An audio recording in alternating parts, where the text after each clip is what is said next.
Tekrar merhabalar sevgili dostlar. Yine birbirinden değerli ve gizemli bilgilerle sizlerleyiz. Bu videomuzda Bermuda Şeytan Üçgeni hakkında çok garip ve gizemli olayları sizlerle paylaşıp, adeta bir hikaye tadında, sizlerle birlikte bu sorulara yanıt arayacağız ve derinlemesine inceleyeceğiz. Hazırsanız başlayalım.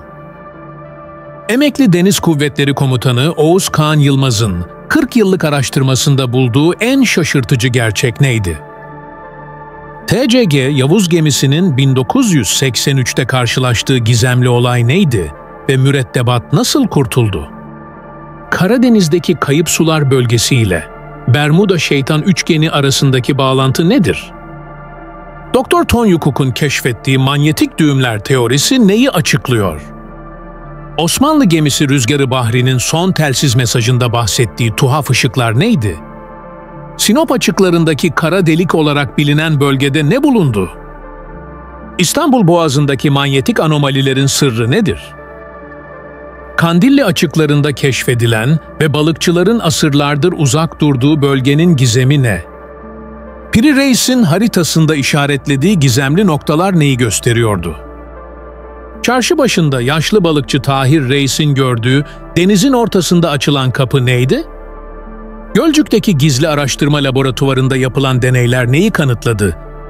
1500 metre derindeki antik mağara sisteminin 12.000 yıllık sırrı nedir? Karadeniz'deki araştırma istasyonunda keşfedilen zaman anomalileri nasıl açıklanıyor? Doktor Ayşe Bilge Kağan'ın geliştirdiği özel sensörler neyi ölçüyordu? Türk Deniz Kuvvetleri'nin gizli projesinde geliştirilen navigasyon sistemi nasıl çalışıyordu? Anlatmaya başlamadan önce bilmenizi isterim ki bazı şeyler televizyonlarda, radyolarda, haberlerde veya sosyal medyada sizlere anlatılmayıp tarihin karanlık ve kayıp sayfaları arasında yok olmaya mahkum edilirler. Bu anlatacaklarımın arasında da sizlerin şu anda duyacaklarınızın çoğu haberdar bile olmadıklarınızdandır. Bermuda Şeytan Üçgeni'nin sırrı, Emekli Deniz Kuvvetleri Komutanı'nın 40 yıllık araştırmasının şok edici sonuçlarıdır.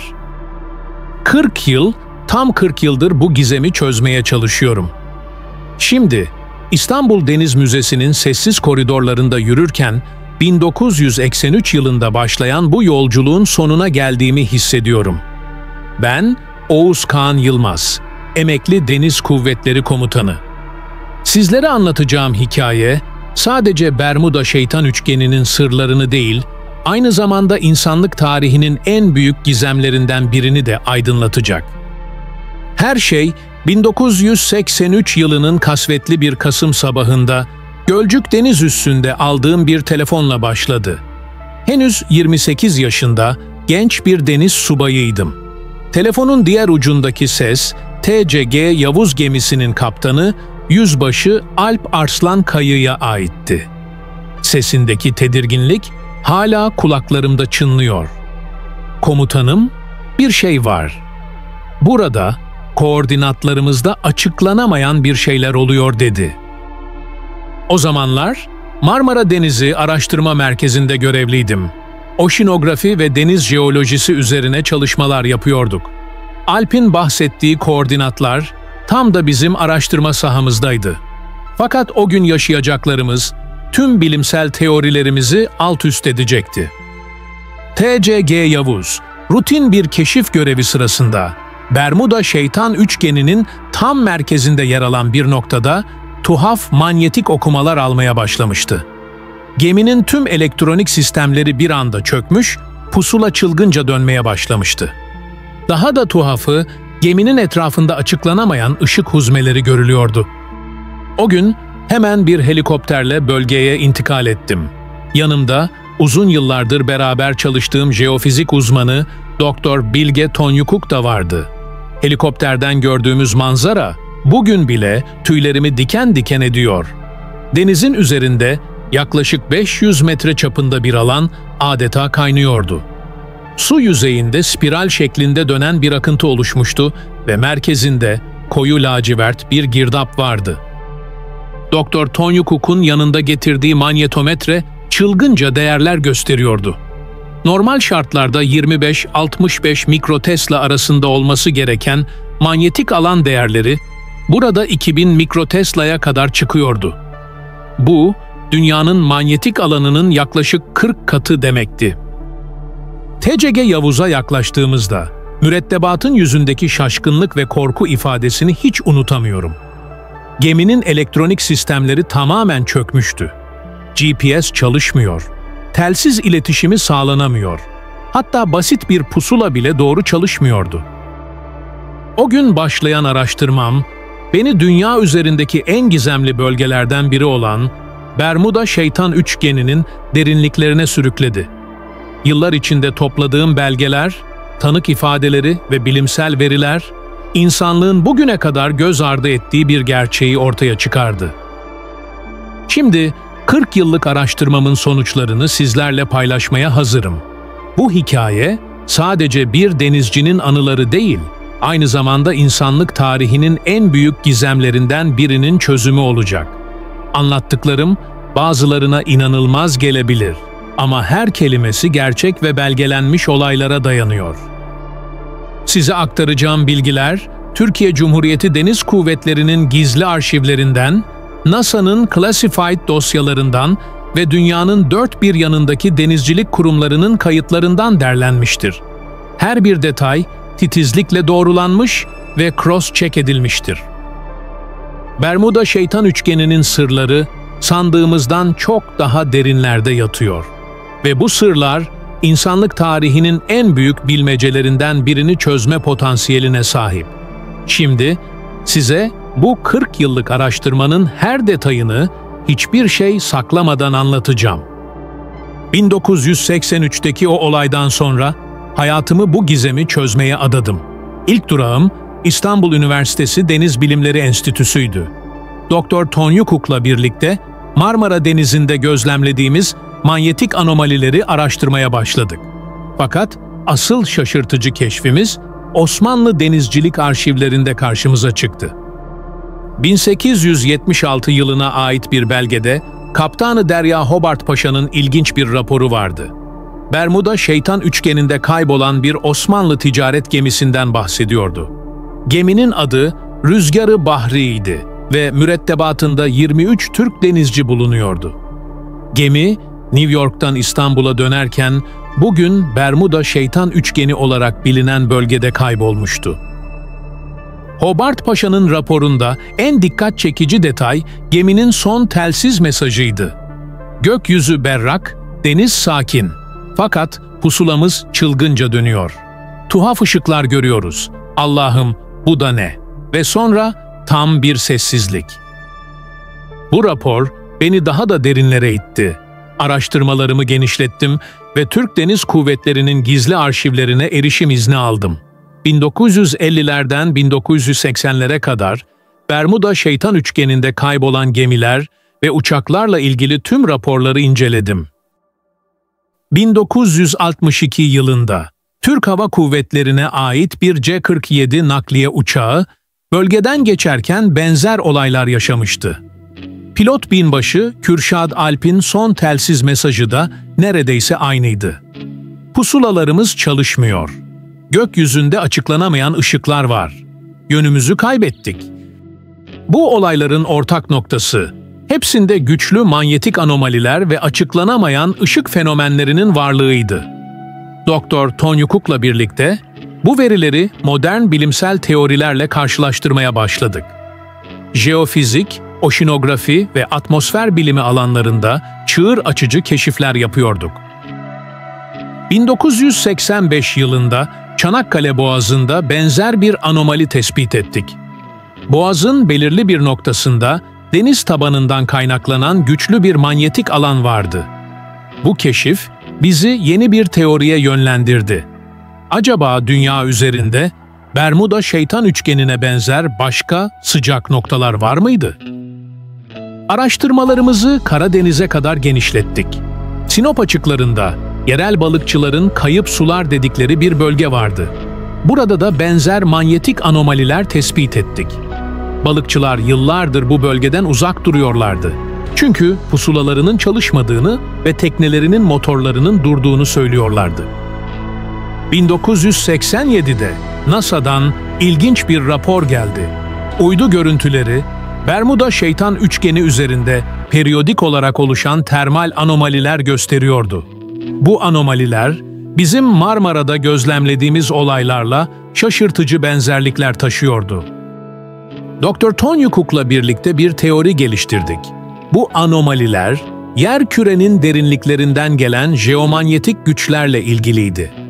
Dünyanın manyetik alanındaki değişimler, belirli noktalarda yoğunlaşıyor ve manyetik düğümler oluşturuyordu.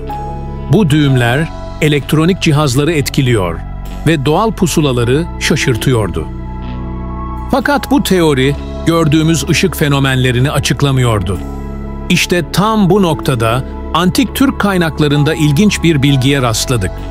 Göktürk yazıtlarında bahsedilen gök ışıkları ve yol gösteren yıldızlar bizim gözlemlediğimiz fenomenlere şaşırtıcı derecede benziyordu. 1988 yılının başlarında araştırmalarımız bizi beklenmedik bir yöne sürükledi. Karadeniz Teknik Üniversitesi'nden Profesör Ayhan Bilge bana ilginç bir telefon görüşmesi yaptı. Trabzon'un Çarşıbaşı ilçesi açıklarında balıkçılar tuhaf olaylar yaşıyordu. Elektronik cihazları çalışmıyor, pusulalar sapıyor ve denizin üzerinde açıklanamayan ışıklar görülüyordu. Hemen bir ekip oluşturup bölgeye gittik. Yanımızda en son teknoloji ölçüm cihazları vardı. Çarşıbaşı'nın yaşlı balıkçılarından Tahir Reis'le tanıştık. 80 yaşlarındaki bu tecrübeli denizci bize hayatı boyunca gördüğü en tuhaf olayları anlattı. 1955 yılının bir yaz gecesiydi diye başladı Tahir Reis. Deniz çarşaf gibiydi. Ay ışığı suya vuruyordu. Birden suyun altından mavimsi bir ışık yükselmeye başladı. Teknemizdeki tüm elektronik aletler sustu. Motor durdu. Pusulamız deli gibi dönüyordu. Sonra denizin ortasında bir kapı açıldı sanki. Tahir Reis'in anlattıkları Bermuda Şeytan Üçgeni'ndeki kayıtlarla birebir örtüşüyordu. Bölgede yaptığımız ölçümlerde deniz tabanında güçlü manyetik anomaliler tespit ettik. Derinlik haritaları bu noktada ilginç bir jeolojik yapı gösteriyordu. Dr. Tony Cook'la birlikte bu verileri analiz etmek için aylarca çalıştık. Karadeniz'in bu bölgesinde yaklaşık 2000 metre derinde dev bir manyetit yatağı keşfettik. Bu manyetit yatağı düzenli aralıklarla güçlü manyetik dalgalar yayıyordu. 1989'da İstanbul Teknik Üniversitesi'nden bir grup jeolog ve jeofizikçi ile ortak bir araştırma başlattık. Amacımız, Karadeniz'deki bu anomalinin Bermuda Şeytan Üçgeni ile olan muhtemel bağlantısını ortaya çıkarmaktı. Araştırmalarımız sırasında Süleymaniye Kütüphanesi'nde 16. yüzyıla ait bir Osmanlı haritasına rastladık. Piri Reis'in çizdiği bu haritada hem Bermuda bölgesi hem de Karadeniz'in bu kısmı özel işaretlerle belirtilmişti. Haritanın kenarındaki notlarda şöyle yazıyordu: "Bu sularda gemiler yolunu şaşırır. Pusulalar doğruyu göstermez. Gökte garip ışıklar belirir." Bu keşif teorimizi güçlendirdi. Dünya üzerinde belirli noktalarda yerkürenin manyetik alanıyla etkileşime giren güçlü jeolojik yapılar vardı. Bu yapılar belirli koşullar altında açıklanamayan fenomenlere neden oluyordu. 1990 yılında NASA'dan Dr. Sarah Anderson'la tanıştım. Kendisi, dünya üzerindeki manyetik anomalileri uydu görüntüleriyle inceleyen bir projede çalışıyordu. Dr. Anderson'ın verileri bizim bulgularımızı doğruluyordu. Hem Bermuda Şeytan Üçgeni hem de Karadeniz'deki anomali aynı manyetik meridyen üzerinde yer alıyordu. Bu dönemde Gölcük Deniz üssünde gizli bir araştırma laboratuvarı kurduk.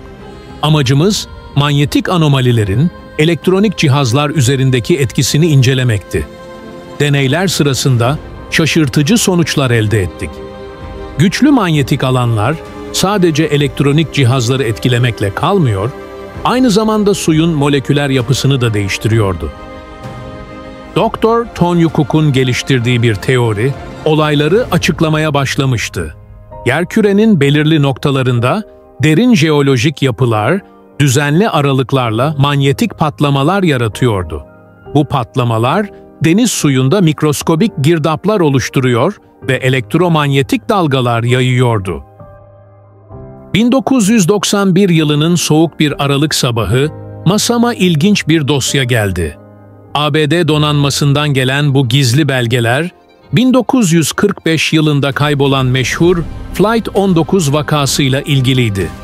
5 adet TBM Avenger tipi bombardıman uçağının ve onları aramaya giden bir kurtarma uçağının kaybolması, Bermuda Şeytan Üçgeni'nin en gizemli olaylarından biriydi. Dosyayı incelerken dikkatimi çeken bir detay vardı. Flight 19'un kaybolduğu gün, bölgede bulunan bir Türk ticaret gemisi tuhaf manyetik anomaliler rapor etmişti. Geminin kaptanı İskender Bey'in tuttuğu jurnalde şu satırlar yer alıyordu. 5 Aralık 1945, saat 14:30. Pusulalarımız anormal davranmaya başladı. Gökyüzünde 5 uçak gördük. Tuhaf bir şekilde alçalıyorlardı. Sonra gökyüzünde yeşilimsi bir ışık belirdi ve uçaklar gözden kayboldu. Bu bilgi 40 yıllık araştırmamda önemli bir dönüm noktası oldu. Dr. Tony Cook'la birlikte İskender Bey'in kayıtlarını modern bilimsel verilerle karşılaştırdık. 1945'te kaydedilen manyetik anomaliler, bizim Karadeniz'de tespit ettiklerimizle neredeyse aynı özellikleri taşıyordu. Gölcük'teki laboratuvarımızda yeni deneyler yapmaya başladık. Güçlü manyetik alanların uçak sistemleri üzerindeki etkisini inceliyorduk. Deneyler sırasında şaşırtıcı bir keşif yaptık. Belirli frekanstaki manyetik dalgalar, jiroskopik pusulalarda ciddi sapmalar yaratıyordu. 1922'de emekli bir Türk havacılık uzmanı olan Albay Korkut Alp'le tanıştım. Kendisi 1960'larda Bermuda Şeytan Üçgeni üzerinde uçmuş ve benzer anomaliler yaşamıştı. Anlattıkları Flight 19 vakasıyla şaşırtıcı benzerlikler taşıyordu. "Gökyüzü berraktı," diye anlatıyordu Korkut Alp, ama birden etrafımızı yeşilimsi bir sis kapladı. Tüm navigasyon cihazlarımız çıldırmış gibiydi. Altimetre sürekli değişiyor, pusula deli gibi dönüyordu. Sanki zaman ve mekan kavramını kaybetmiştik. Bu tanıklık teorimizi güçlendirdi. Bermuda Şeytan Üçgeni'ndeki kayıpların çoğu, güçlü manyetik anomalilerin yarattığı navigasyon hatalarından kaynaklanıyordu. Fakat asıl soru hala cevaplanmamıştı. Bu manyetik anomalilerin kaynağı neydi?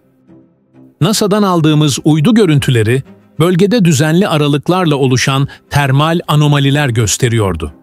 Bu anomaliler, deniz tabanındaki dev manyetit yataklarıyla örtüşüyordu. Dr. Tony Cook'un hesaplamalarına göre, bu manyetit yatakları belirli koşullar altında manyetik fırtınalar yaratabiliyordu. 1993'te Türk Deniz Kuvvetleri'nin desteğiyle bölgede kapsamlı bir araştırma başlattık. Özel olarak tasarlanmış sensörlerle donatılmış bir araştırma gemisi 3 ay boyunca Bermuda Şeytan Üçgeni'ni taradı. Toplanan veriler teorimizi doğruluyordu. Bölgede düzenli aralıklarla tekrarlanan güçlü manyetik dalgalar vardı. Bu dalgalar Flight 19'un kaybolduğu gün de mevcuttu. İskender Bey'in jurnaline göre o gün denizin üzerinde tuhaf bir elektriklenme vardı. Hava açık olmasına rağmen statik elektrik yüklü bulutlar oluşmuştu. Bu durum bizim Karadeniz'de gözlemlediğimiz fenomenlerle birebir örtüşüyordu. Araştırmalarımız sırasında Flight 19'un pilotlarının son telsiz mesajları da yeni bir anlam kazandı. Pilotlar, pusulalarının çalışmadığını ve yönlerini kaybettiklerini söylemişlerdi. Şimdi anlıyorduk ki, uçaklar muhtemelen güçlü bir manyetik anomali bölgesine girmişlerdi. Dr. Tony Cook'la birlikte hazırladığımız rapor, dünya çapında büyük ilgi gördü. Bermuda Şeytan Üçgeni'ndeki kayıpların çoğunun doğal jeolojik ve manyetik fenomenlerle açıklanabileceğini göstermiştik. Fakat hala cevaplanmamış sorular vardı. Özellikle Bu manyetik anomalilerin neden belirli zamanlarda ve belirli noktalarda yoğunlaştığı konusu araştırılmayı bekliyordu. 1994 yılının başlarında Karadeniz'deki araştırmalarımız beklenmedik bir yön aldı. Sinop açıklarında yerel balıkçıların kara delik dedikleri bir bölgede yeni keşifler yaptık. Deniz kuvvetlerinden özel izinle kullandığımız TCG çubuklu araştırma gemisiyle bölgeye gittik. Yanımızda İTÜ'den Profesör Aybars Gökturhan ve ekibi de vardı. Derinlerde tespit ettiğimiz manyetit yatağının tam üzerinde, deniz yüzeyinde düzenli olarak oluşan bir girdap keşfettik. Bu girdap tıpkı Bermuda'dakine benziyordu. Profesör Gökturhan'ın geliştirdiği özel sonar cihazları deniz tabanında şaşırtıcı bir yapı ortaya çıkardı. Yaklaşık 1500 metre derinde dev bir mağara sistemi vardı. Bu mağara sistemi güçlü manyetik dalgalar yayıyordu. Daha da ilginci, mağara sisteminin duvarlarında antik dönemden kalma izler bulduk. Sualtı arkeologları bu izlerin en az 12.000 yıllık olduğunu tahmin ediyordu. Karadeniz'in bir zamanlar dev bir tatlı su gölü olduğu dönemden kalma yapılardı bunlar. Dr. Tonyukuk'un teorisi artık netleşmeye başlamıştı. Bu antik mağara sistemleri, yerkürenin manyetik alanıyla etkileşime giren doğal anten görevi görüyordu.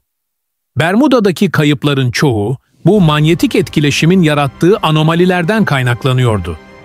Araştırmalarımız dünya çapında ses getirdi.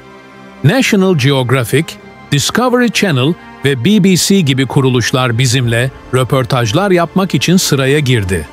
Fakat biz çalışmalarımızı sessizce sürdürmeyi tercih ettik.